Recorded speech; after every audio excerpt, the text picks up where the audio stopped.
Lakers rumors. Eastern Conference executive would give Talen Horton-Tucker max contract. The Los Angeles Lakers will have some difficult decisions to make this summer, as they could have as many as 10 free agents and likely won't be able to retain all of them.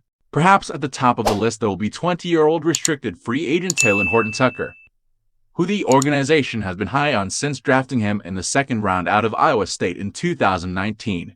Horton-Tucker's 2 seasons with the Lakers have been filled with ups and downs, but the star potential remains. So much so that the organization was unwilling to part with him in trade talks for Kyle Lowry at the deadline this past season. If the Lakers want to re-sign Horton-Tucker, though, it won't come cheap, as he is expected to garner interest from a number of teams, with the Cleveland Cavaliers already reported to be one of them. According to Eric Pincus of Bleacher Report, one Eastern Conference executive is even willing to give Horton-Tucker a maximum contract. "I'd max him out," an Eastern Conference executive said.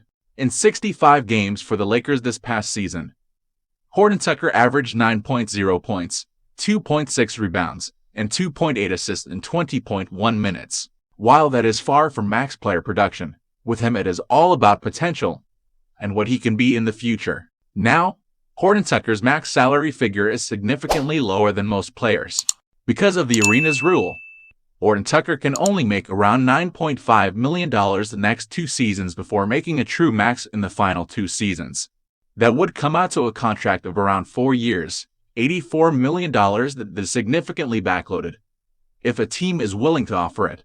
Because Horton-Tucker is a restricted free agent, the Lakers will have the ability to match any offer sheet he signs, making it increasingly likely he returns to LA. Pelinka putting priority on retaining players Lakers drafted and or developed.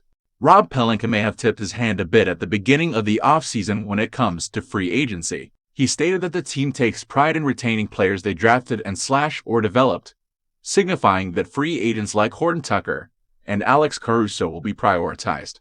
"In terms of free agency, we feel like we have a core group of players that can do special things," Pelinka said. "I'm convinced that, again, without some of the unforeseen circumstances this year, the challenges we had to face, that we'd be a championship caliber team. So the goal is to try to keep that core group together. And of course with players like Talen Horton-Tucker and Alex Caruso and Kyle Kuzma, players that you draft or bring into your two-way system and groom and develop. There's a level of pride in that and what the Lakers have been able to do with those players and to grow them. So of course our intentions would be to keep our core together and to have a championship team. So that would be the answer there."